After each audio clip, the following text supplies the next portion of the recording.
you are going to be independent. There isn't a second question about whether you should have your own currency or not have your own currency.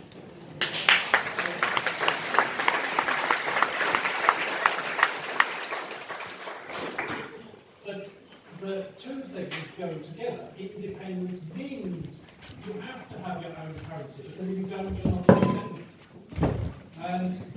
And so I don't understand this whole thing about what's your currency question, what's your currency position, what are you going to do about the currency? Well, if we are going to be independent, then we have to have our own currency. Yep. And the dogs in the street know that. If you look around the world and you look at every other country that is an independent country, then they introduce their own currency. Did Australia carry on using the pound? No, they changed it to the Australian dollar. Did South Africa carry on using the pound? No, they changed it to the South African rand. The same with all the other 60 countries that became independent from the UK. None of them carried on using sterling. Does Latvia, Lithuania, and whatever, they use the Russian ruble? No. The minute they became independent, they introduced their own currency. Why do you need your own currency? Simply because it restores fiscal and monetary sovereignty to the state. So the state becomes a currency issuer, and that means it sets its own monetary policy, its own interest rates. The state effectively is borrowing in its own currency, and the way that this works is that the state runs a deficit which provides a private sector surplus, allows the private sector to accumulate savings. What do they do with those savings? They buy government bonds, premium bonds, national savings certificates, things like that, which will then finance the deficit of the state without any need for borrowing from foreign currencies. First rule of being a currency issuing state is do not borrow in somebody else's currency. So now when we get attacked, you're going to be Venezuela, or you're going to be Zimbabwe, or Turkey, or something like that, the fatal mistake that those states make is they borrow in, for example, usually US dollars. And they borrow because they want to finance a trade deficit, or because the elites wish to get their money out and change it into something like dollars. Scotland doesn't run a trade deficit, according to the best estimates. We export a lot more than England does, and the Scottish Government's estimates are that we have no trade deficit. We pretty much export as much as we import.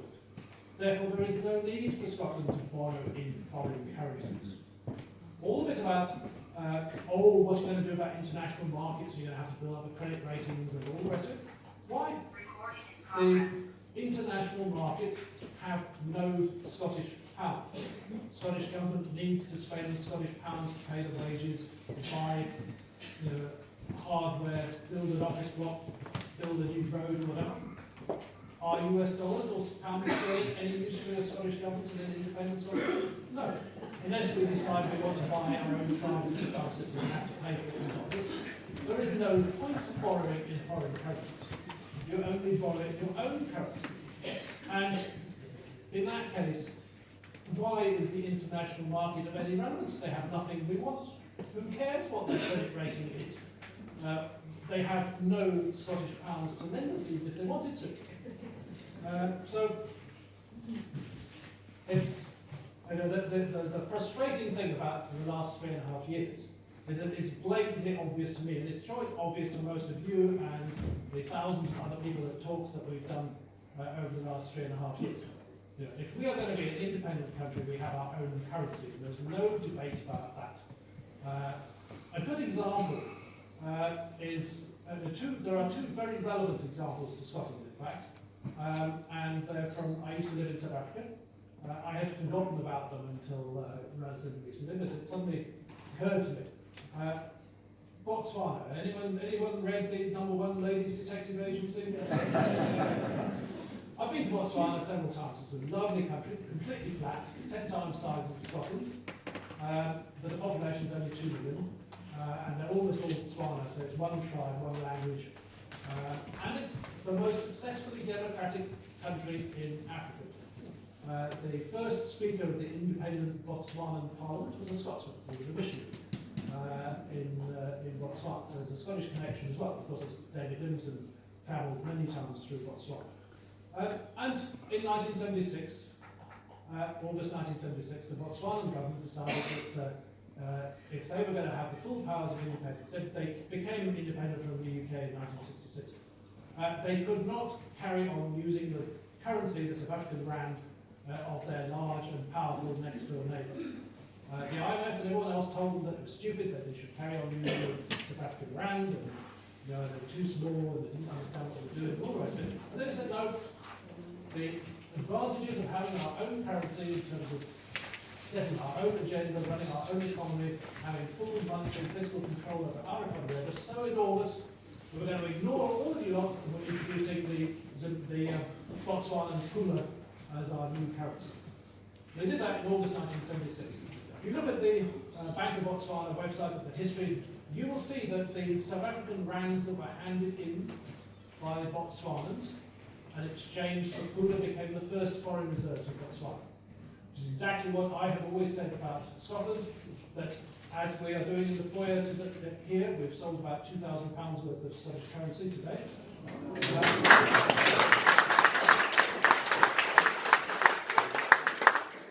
is sold, and therefore your central bank, which issues that currency, acquires the money that is paid for it, and just as in the case of Botswana, that becomes our foreign reserves. So, all you have to say after you have to accumulate foreign reserves. You don't, it's automatic. You arrive, you get those from selling the currency into existence. Botswana today, about 2 years ago, it overtook South Africa in terms of GDP per capita, now over $8,000 per person, having in 1966 was one of the poorest countries in the world. They now have a sovereign wealth fund. Botswana.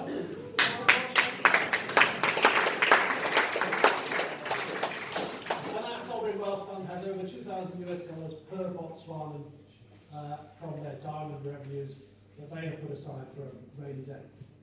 Now, another relevant example for us was Namibia, and they became independent from South Africa in the early 1990s. And the first thing they did was they ditched the South African rand and replaced it with a Namibian dollar in 1994. And have they had any trouble with that? No. The Namibian dollar, they decided they were going to peg it to the South African rand, but a choice they've made. But the Namibian dollar is perfectly stable, they haven't had any currency crisis, it works perfectly well, and they've also been a pretty successful small African country.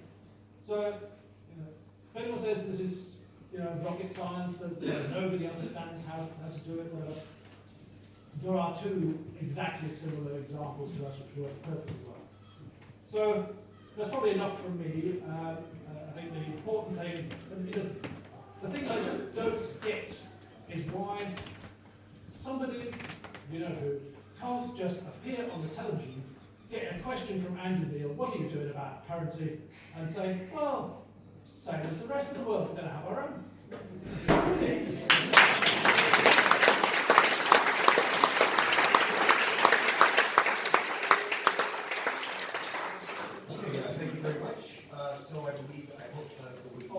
Before I've forgotten the one thing, one important thing.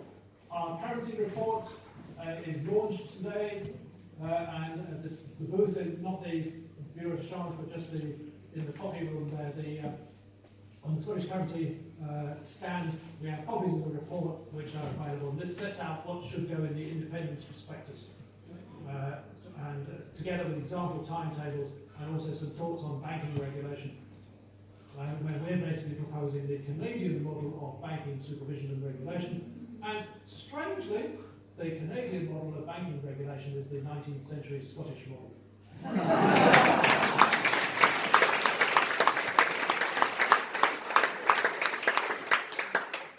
you very much, Tim, and I hope that we have the audio from Richard Murphy. So are you? Yes.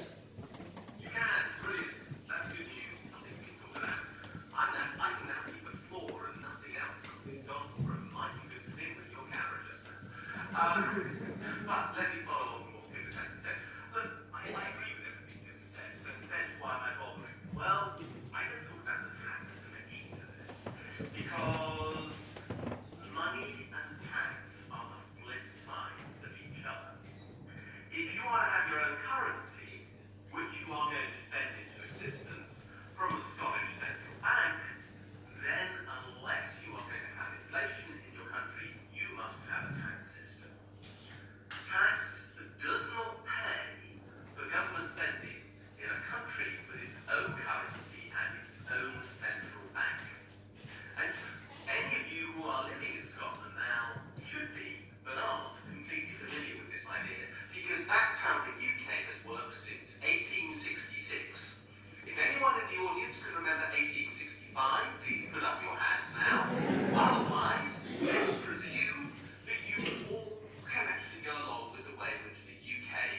and I'm only just really recovering from it, so I wouldn't have been with you today if I was said I'd turn up in person, any more than I'm going to be on a plane tomorrow morning to Bogota, which is what I was scheduled to be, but I'm not, because Bogota and COVID don't mix as far as I can see. So what do have those people asking in meetings that I've done around Scotland and what they do for us? It's simply, how do we make sure that the Scottish currency that we're going to introduce is used? Why will people use it?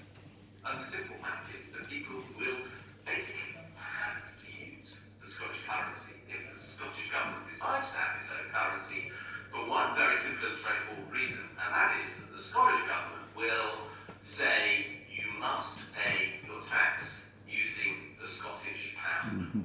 We won't accept the UK pound in supplement to the euro, or the US dollar, or the rand, or whatever else currency we might like. No, the Scottish tax bill that you have as a result of buying something, when you owe VAT, or as a result of receiving your pension or wages, when you might owe income tax, that bill must be paid in Scottish pounds. And because you have to pay your tax bill in Scottish pounds, two things follow. First of all, no business will take the risk of of trading in another currency, because the risk of trading in one currency and owing a tax bill in another currency would be too big. They can't afford to take that currency risk of accruing the bill in one currency and having to pay it in another. And the same thing is true with regard to people. People will want to be paid in the currency which they owe the tax in. To discover that you've had £20 sterling taken off the payment that you owe, but actually you then owe £22 Scottish, because the currency's moved in the meantime, is not going to be something people want. So the reality is the biggest reason why we need a very good and functioning Scottish tax system is to force to use the Scottish currency into everyday operation. And at the same time, that Scottish tax system has to be very clear and very strong and very effective, much more effective, I would suggest, than the UK system is now, which only collects about 90p in the pound of everything that it's owing, because what we need in an independent Scotland is strong macroeconomic control of the economy of Scotland to make sure that when the government decides it's going to do some pretty radical things like helping ordinary people rather than helping large corporations, it might actually not follow the economic policies of Rishi Sunak and Liz Truss, for example. If it was to actually say we want to ensure that everybody pays their fair rate of tax because we want a positive redistributive tax system that reduces inequality in Scotland, and I hope it would do that, then it must make sure that everybody pays. And that requires Scotland to have a very different political as well as economic approach to tax. In the UK, we have lived for a long time with governments who pretty much keep willing to stand back, have light touch on regulation, and underfund HM Revenue and Customs, our UK current tax authority. I was around in 2005-06 when, very much around in 2005-06 when HM Revenue and Customs was formed as a result of the merger of the Inland Revenue as it was, and HM Customs and Excise as it was. And there was one reason for the creation of that organisation, and that was to cut costs. 100,000 staff in 2006 are now around 60,000 staff now. I got an answer to a letter yesterday from the Revenue on behalf of the clients. Would anybody like to guess? Well, I'm not around, so I can't really do this as well as I'd like. But, people might like to guess how long it took me to get a reply. I'll tell you, it was 3.5 years.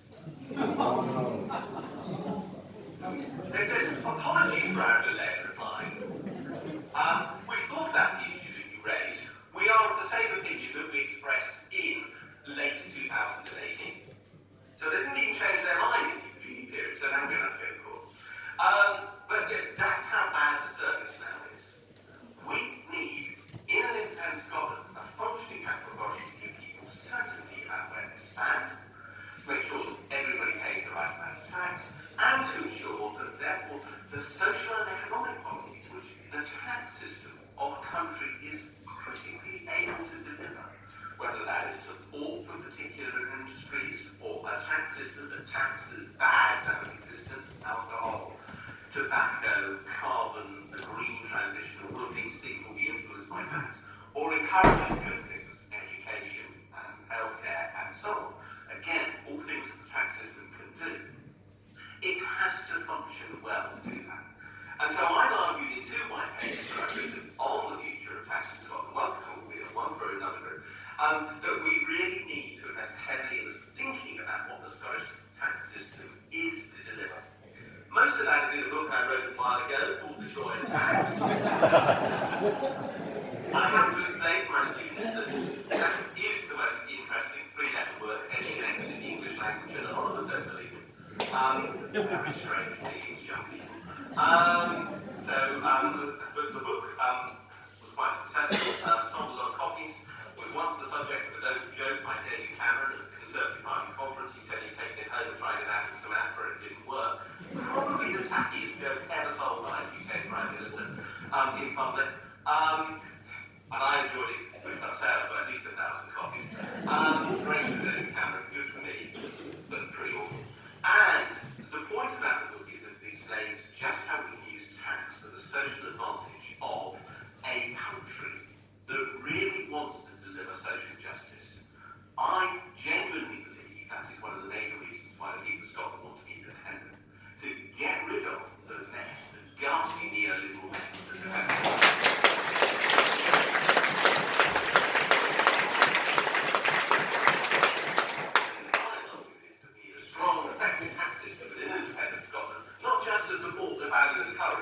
Because it will do that, but also to deliver those social and economic policies that will build the foundation for genuine prosperity across Scotland in the future.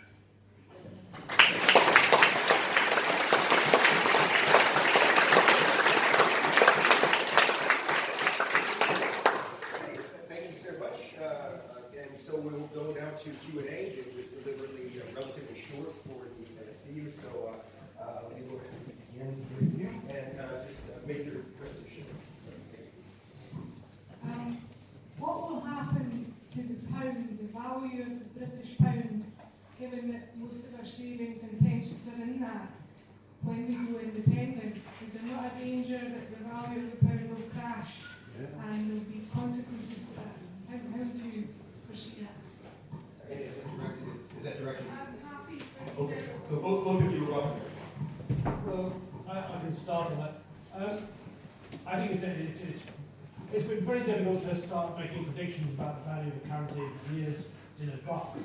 I don't think the fact that we have savings in sterling are going to probably remove most of them is going to have much effect on the value of the pound. I think what is going to be more significant for the value of the pound is the effect on I'll call it for shorthand, the English balance of payment by removing Scotland and our imports and exports from that equation. The UK at the moment has one of the worst balance of payments positions it's ever had in terms of there are 2 deficits. There's a government deficit, and which you hear a lot about, and there's your balance of payments deficit, which used to be something that was featured much in the news up until the 1970s. It's disappeared. We don't bother. We ignore it happily. But the UK's balance of payments deficit, so the balance of payments basically tells you whether you're paying your way in the world or not. It's the worst it's ever been. So there's over 100 billion a year deficit. Take away the Russian oligarchs' money, which has been propping us up, and take away Scotland, which doesn't have a balance of payments deficit, and it just makes the English position worse. So that, I think, might tend to suggest that sterling would continue its long 100-year trend of falling. Worth bearing, if anyone says you want to keep sterling, keep your money in sterling. The pound sterling 100 years ago was $4.86 to the pound.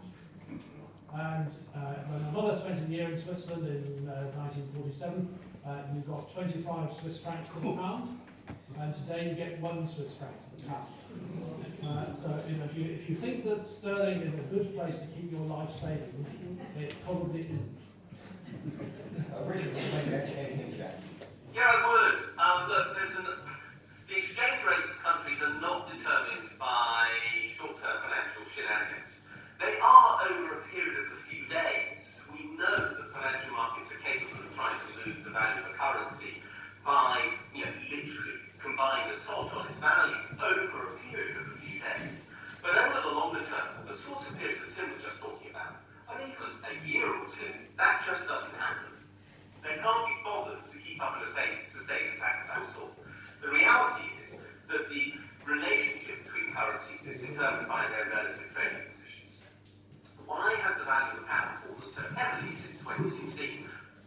let's put a one-word answer to that one. It's called Brexit. That is the reason why we currently are not in a great position with regard to the UK's finances and why the pound has fallen to value, because relatively our trading position is worse than it was prior to Brexit involved in 2016. What also determines things are the relative merits in trade, as Tim has just explained. I happen to think that Scotland has very long-term positive benefits in trade, which will become apparent when it's independent. In particular, those benefits are on some very fundamental products which are going to become in increasing short supply. One is energy, where Scotland clearly could generate substantial surpluses, and has a neighbour very close by, slightly to the south, who is going to be decidedly short of energy, I suspect. And the other commodity that Scotland has quite a lot of, which, again, that near neighbour wants a lot of, which is going to be in desperately short supply, is fresh water. This is the question. And I think that those two themselves will actually, over a relatively short period of time, make it apparent that Scotland has economic strengths that are not in existence in England at all. So there are, apart from the fact that I have to think Tim's right, there's probably a good balance of trade already, a perfectly acceptable one, and that could get better. These things are going to improve the value of the pound, the Scottish pound. Now, actually, the bad news about that is that people who do receive their income in sterling will be worse off as a result. Not better off, worse off. That's what it's likely. But if the Scottish pound is worth so much more, and I suspect it will be, than the English pound, the Scottish government may well be in a position to provide some sorts of guarantees to those who've got fixed income in Scotland from the English pension funds that they cannot translate. That would be the most fortunate position to be in, and Scotland will be able to afford to compensate those who've lost out as a result, at least for a significant period of transition. So really, overall, do I think that there's a fundamental cause for concern here? No. The big problem.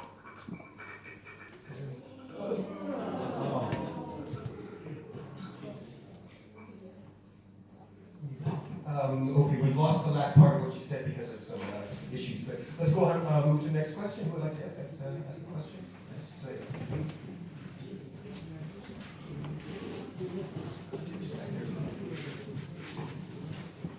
Sorry, just before we have that, could we actually have the clarification on Richard's answer at the end there? Yeah. The last Just part. on that, just what he said, the most important thing. Okay. The last part was that the biggest benefit, or the biggest risk we face, is that the Scottish pound will actually be worth a lot more than the English pound. Everyone obsesses about the other way around, and I can't see that happening. I can see there being a problem in the Scottish pound being worth more than the English pound. And as I said, the Scottish government will then be able to afford to compensate the only group in Scottish society who can lose out from that, who are pensioners on fixed English sterling pensions, because it could afford to do so in that fortunate situation. Is there something to worry about here? I just don't get the stress. Sorry, but I just don't get it.